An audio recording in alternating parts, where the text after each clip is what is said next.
Ladies and gentlemen, welcome to a very special episode of Candid with RMT. Today I have with me Senior Advocate Mr. Vivek Sood as a part of my guest. Thank you so much, sir, for agreeing to come on this podcast and gracing us with your presence, sir. Thank you. I'm grateful to you for bringing me on this platform. And I always wish to interact with young lawyers and so that I can motivate as many young lawyers as possible. And that has been my endeavor, even on LinkedIn and other social media platforms. So thank you for bringing me on this platform. My absolute pleasure, sir. My absolute pleasure. Starting with the first question, sir. What made you choose law as a profession? I strongly believe that law is in my blood. Law is part of my DNA. I come from a family of lawyers. My grandfather was a leading lawyer in Lahore and then after partition in Punjab. My father was a leading income tax lawyer in Punjab. So law as a profession came to me as a natural desire. I remember in childhood when I was at Mayo College, and when you are a small child, maybe in class 3, 4, 5, very often the teacher raises a question, what do you want to become in life? So, people would raise their hands and say pilot or an army man or a doctor or an engineer. And I was that solitary figure who spoke about law as a profession. So law comes naturally to me. I didn't have to choose it. I have seen it in my home, with my grandfather, with my father. When we had our summer vacations after I was, I think maybe 15 or 16. That is after the 10th class board exams. You had that long summer break. So I would be expected to be in the office with my father for at least half a day. Oh. So law came very naturally to me. I have not had to make a choice. I can see that, sir. It's very clear, sir. To some people, when you enter into, like they say, you dive in the swimming pool and you learn how to swim. So some people, they just are natural swimmers. You really can't, decide or tell them that, to swim a freestyle or a backflip or a butterfly. They just swim. I would, if I can summarize all this in one line, I think I'm born to be a lawyer. So, it comes to me as a natural profession. Very few people actually have that, are lucky enough to actually discover this in their lives. They often struggle years after years to actually find that sweet spot. But it's actually great, sir, that people who are born to be and destined to be those people meet their destiny. Moving on, sir, the struggles. Back in the day, the struggles were different. Today, the struggles are different. Let's sort of draw a comparison between the two and how the sort of two meet and are separate from each other. I would compare the two struggles, in my own way. First of all, there was a struggle in the initial years for my generation, and there is a struggle even today for the first generation lawyers. I was fairly lucky to be a third generation lawyer from the family. Although my grandfather practiced in Lahore, later in Punjab, my father practiced in Punjab. So I had to set up my practice in Delhi from scratch. Right, sir. So I call myself, this is a paradox in my life. Although I am a third generation lawyer, but effectively a first generation lawyer in Delhi. Now in terms of struggles, back in our days, the juniors were expected to do all kinds of work for the senior, including, picking up the files or looking after the senior's bank account, Getting and maybe serving the coffee, etc. And I think it became a part of that system. It became a part of our lives. For example, when you go to a boarding school, Ragging is a part and parcel of a boarding school life.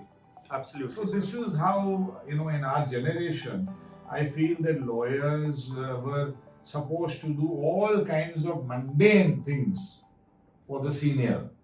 And the grooming wasn't there. You had to observe and you had to pick up in the chamber, you had to pick up the threads, you had to learn on your own. So that was a different struggle.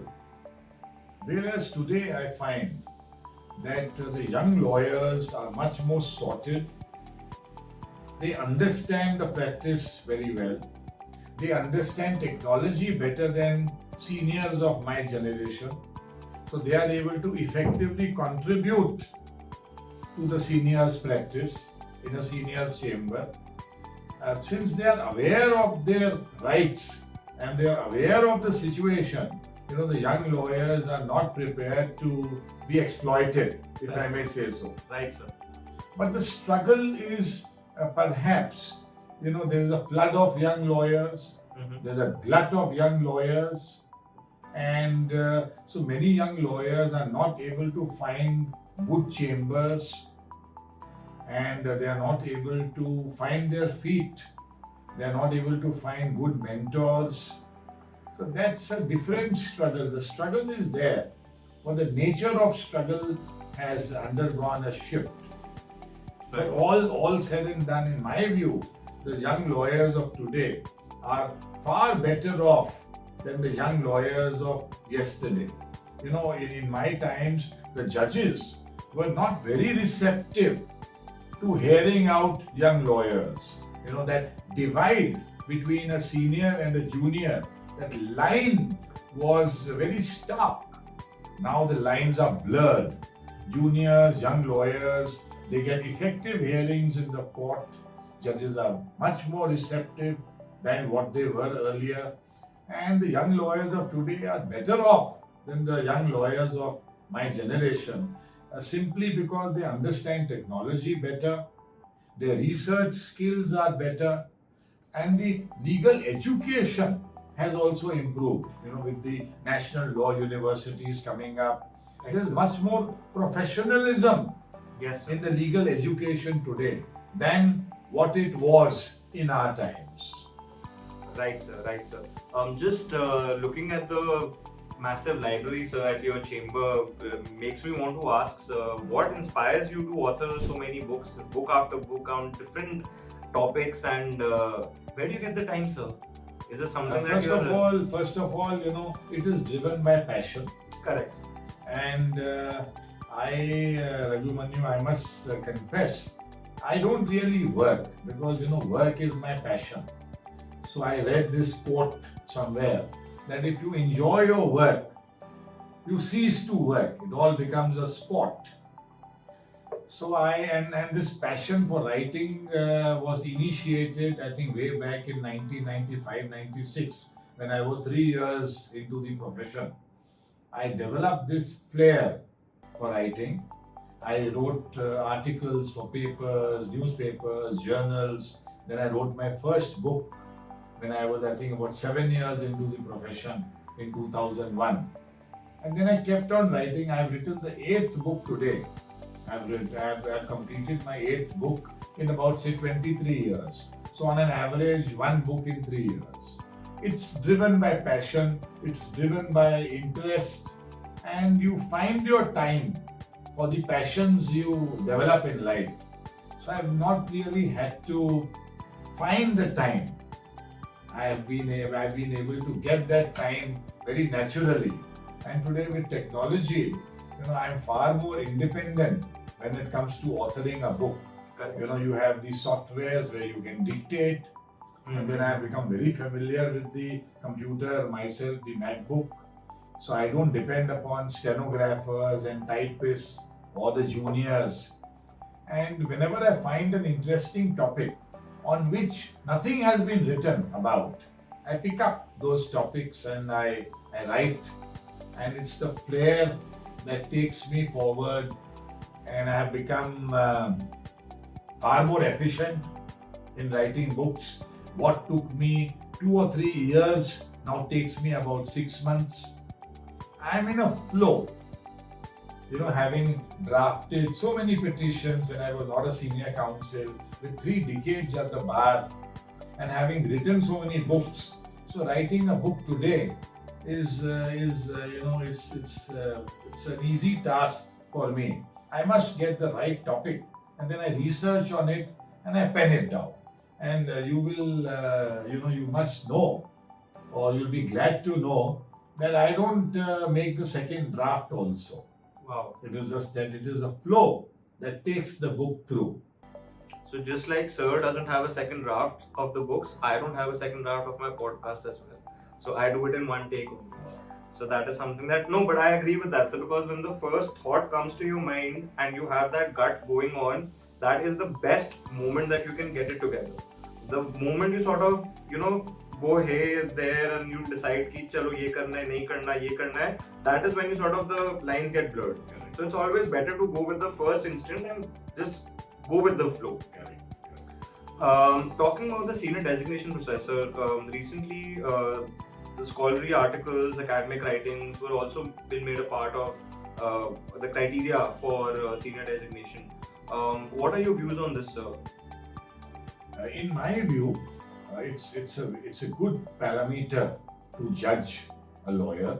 The academic work that you have done, your contribution to the development of law, the pro bono matters that you have taken up.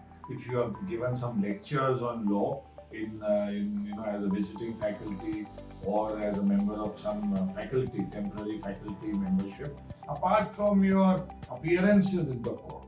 So it is a valid parameter, and if I may confess, perhaps my authoring of so many books definitely helped me with my designation. It gave me visibility, and through my books I could showcase my ability, and added to that was my appearances in the court. So I feel that it gelled very well. Right, sir. So the academic contribution coupled with my appearances, they helped me in my designation as a senior advocate. That's lovely, sir. That's lovely. Moving on to a very interesting topic, ladies and gentlemen, for all the politic buffs watching this podcast. Sir has publicly declared that he is going to be contesting for the DHCBA presidential post. So just talking about more on this, sir, what motivated you? What are your plans? What do you foresee as if you do get elected as the president? Talk us through, sir. I have been at the bar for about 3 decades, over 3 decades. I understand the bar very well. I understand the issues of the bar very well. I appreciate the problems faced by young lawyers today, especially the first generation lawyers when they come to the bar, when they're trying to locate a chamber to work in. So since I have a deep understanding of the bar, and with my experience, I have taken this challenge of contesting for the presidential election to the Delhi High Court Bar Association. I will give it my best shot. Whatever I do in life, I try to excel in that. I try to do it to the best of my ability. I will do that again, and I will want to address the issues confronting the young members of the bar. Members of the bar who are till say 35 or till 40. Then I will also want to address the issues concerning female members of the bar. I feel female members of the bar have not been given their due in terms of elevation as judges, in terms of designation as senior advocates, in terms of visibility, in terms of the quality of hearing they get in the court. And I feel strongly about for the issues concerning female lawyers. Female lawyers, they excel, they work very hard, they are very sincere, then they have to also manage their families. So a lot of balancing act happens in their lives. And I feel, when I find that they don't get their due in the legal profession, our bar or our legal system is still chauvinistic, if I may say so. So I will want to make a humble contribution. I will try and bring about some reforms, if I am elected as the president of the Delhi High Court Bar Association. Elections are not easy to win. Absolutely. I will fight it. I'll fight the elections to the best of my ability. Winning and losing is in the hands of the Almighty. I will do my very best, and let's see how it goes. And it's an experiment, and every contestant will bring something on the table. Absolutely, sir. I'm somebody who will not want to cut across, the others' campaign. It's all, we are all here. We are all a part of a fraternity, and I hope I am elected. But whoever is elected, I will support. I will support that gentleman. So this is what motivates me to contest for the presidential election to the Delhi High Court Bar Association. My best wishes to sir. May he win with a huge margin and get those changes that he just talked about. Moving slightly to a different topic about technology. Technology is something, sir, which is deeply rooted in the I would say today's generation. Like you mentioned, they are doing better. They are able to assist the seniors better. They are able to effectively and efficiently assist the seniors in a better manner through technology. So what is the nexus that law and technology and law sort of gets together? You have written multiple books on AI and technology as well, sir. Talk us more about this, sir. I do feel that technology is an integral part of the legal profession today. It is a great assistant when it comes to case law research and research on so many aspects of the society. Sociology and law are deeply connected. Right, sir. And there is the whole Google search, or all the search engines, the entire internet is nothing but a reflection of the society, or it's a library of the world. I call Google search the library of the world. Very well. And there is so much happening all the time. So definitely technology is deeply embedded into the legal system. Now coming to the artificial intelligence, I have not used it personally. My understanding is that definitely it will enhance research skills. You'll be able to pinpoint the relevant case law. Maybe you can pinpoint the factual similarities of two cases also.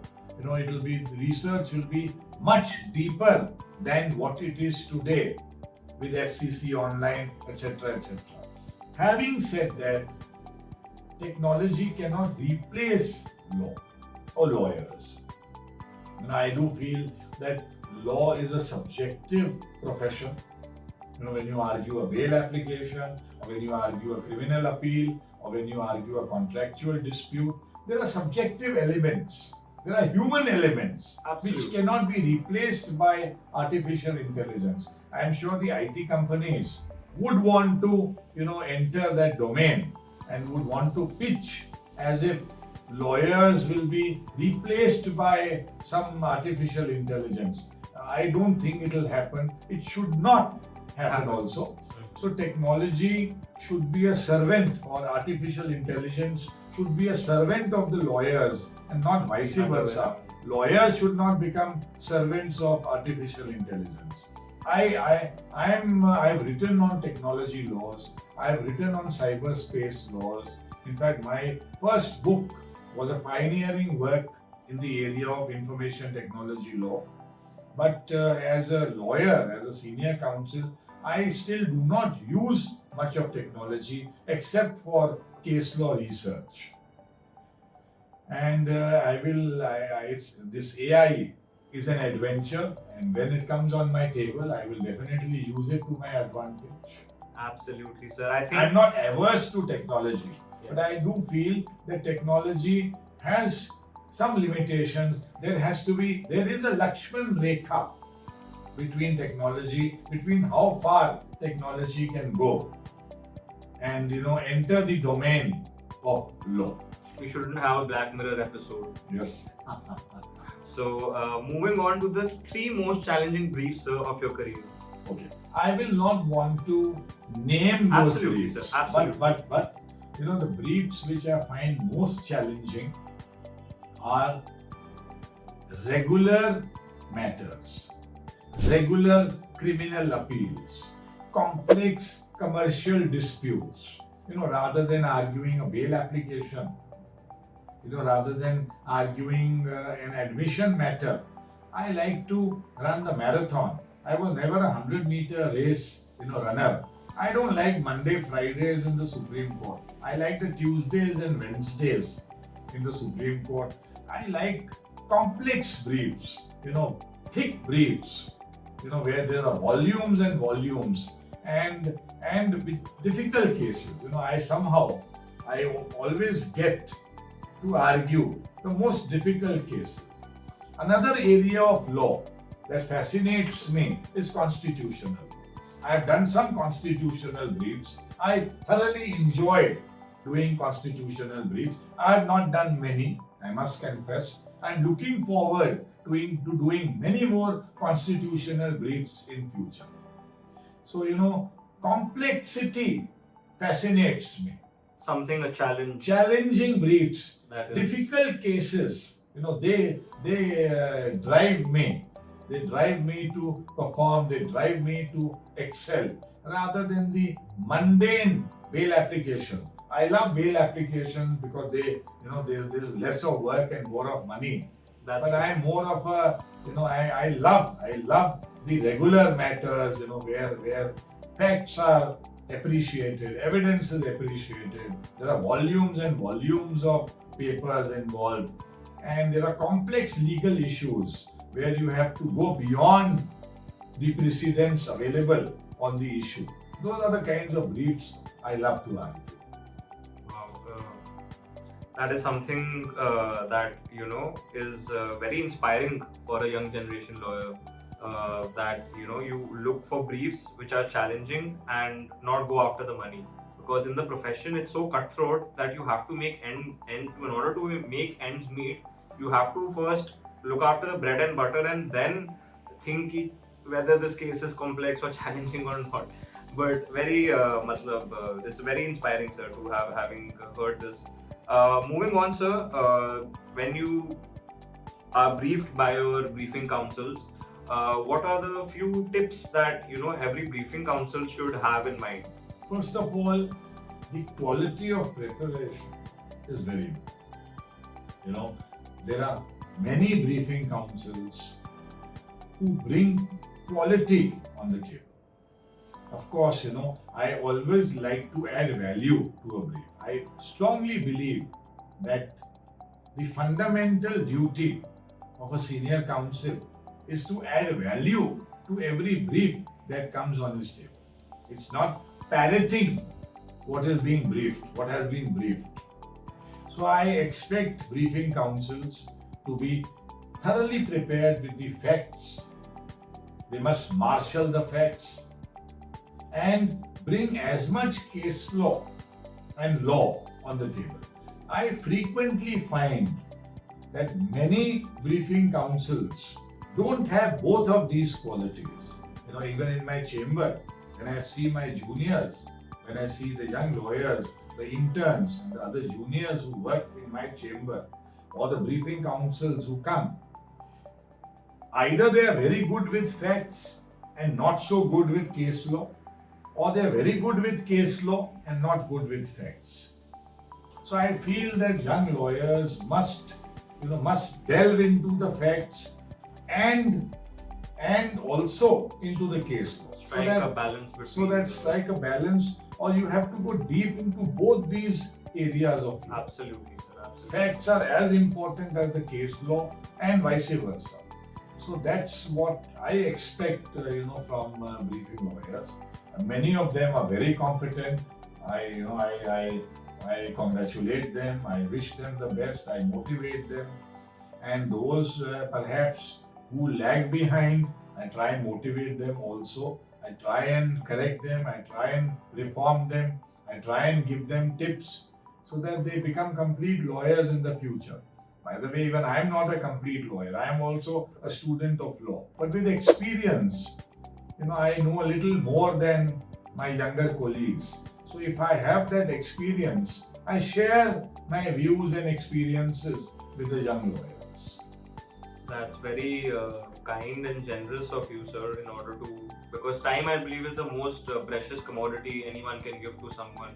And if you take out the time to, motivate young lawyers, I'm sure they go back home and they think twice about it that, today I briefed sir and he gave this feedback. So next time I'm going to make sure that I don't, or I do better. So that is something that is remarkable, truly remarkable, sir, I must say. Busy lawyers, sir, don't get much time. How do you strike a work-life balance for? Okay. Earlier on, I had much more time, but as I grew into the profession, time comes at a premium. So I follow some simple principles. First of all, I'm an early riser. I wake up anywhere between 4 a.m. and 6 a.m. in the morning. I give a lot of importance to fitness because my mother always taught me since childhood. She would say she gave me one mantra. Pehla sukh nirogi kaya, dusra sukh ghar mein maya, and so on and so on. So in my view, health is wealth. I go a step ahead. Health is the real wealth, and I go a step ahead at 55. Health is the only real wealth. Now, in a busy schedule, when you have cases listed in the court, in a very, very complex legal system that we have, striking a balance is difficult. But I find my time, I carve out my time for fitness. Now I can't be gymming for 2 hours, it'll be too much on my schedule. So I have miniaturized these aspects of life, what I would love to do for 2 hours, but I can't do it, I can't afford that kind of time. So I spend those 30 minutes to 60 minutes every day on my fitness. Whenever I have time in the court, instead of using the lift, I walk so that I end my day with 10,000 steps before I crash into the bed.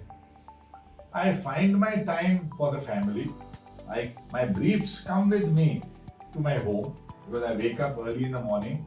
I do all my reading of the briefs primarily in the morning.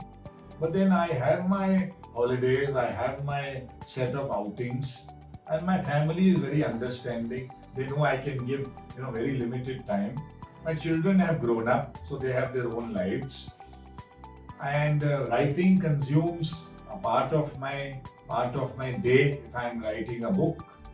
I also sometimes take up assignments as visiting faculty member. So I like my day to be packed. And many times, I follow these 30-minute capsules. So I say, okay, now for the next 30 minutes, I'll just brush up on the latest volume of Supreme Court cases. Or for these 30 minutes, I'm reading this book, let me read a few pages. Or for the next 30 minutes, let me go for a stroll. And I have my office in this beautiful area, golf links. We have beautiful walks. I go for my stroll whenever I get the time. I don't look at the temperature, whether it's 45 degrees or 8 degrees. So therefore I find my time, I carve out my time out of a busy professional schedule. There are things I must do every day. Because at this age, if I don't look after my fitness, the third day my body tells me, the stiffness, etc. comes along. So I try and maintain some kind of a work-life balance, though it is difficult, but I'm able to balance it out. This reminds me of my podcast with Mr. Santosh Paul. He also mentioned that he was briefing Mr. Sibbil, Senior Sibbil, and they were in Chandigarh for a matter. And at around 5:30, they asked them to leave. and they were very disappointed that we've come all the way from Delhi and he's asked us to. They went for a stroll to the Sukna Lake, and over there they saw Mr. Sibal taking a stroll and walking, and that is when they met. He told them that at this age I have to look after my health, and that is the primary concern. Most lawyers, sir, I would say, personally seeing young lawyers, that is something that is lacking. And if you don't sort of inculcate those principles in a young age, it's very difficult to inculcate those principles as you go further. Correct. So that is something that they should focus on, and rightly so. Moving to the last question, sir, and this is something which is one of my favorite questions. Being a very social and active member of the bar, sir, and me also personally, I like to interact with as many lawyers as possible. So it's Networking 101, where we talk about networking, sir, as an art, as a science, as something which is a tool for a lawyer to actually make his practice grow, make his visibility seen, make him just a known figure, a known public figure. Let's talk about this, sir. First of all, networking is a very important part of the legal profession. It cannot be wished away. And networking is of different types. It depends upon what suits you most. First of all, within the bar, you must be visible. You must be visible in the bar room, in the canteen. You must participate in the bar elections, maybe as a voter, as a supporter, as a player. Then, after all, cases and litigation, they come from the society. So you must network with the society. And I strongly believe that the social networking that you do gives you the kinds of cases on the table. For example, if you network with top corporates, you will get cases from there. If you are interested in criminal law, if you interact with convicts and the accused or the poor sections of the society, you will get loads of criminal cases from there. So, networking is an important feature of the legal profession. It's a very important facet of the legal profession. I also see writing a piece is also a form of networking. Lecturing in a law institute is also part of the networking process. Or going for these bar parties or going for these outings is also part of the networking process. Or engaging in a TV debate on a legal issue is also part of the networking process.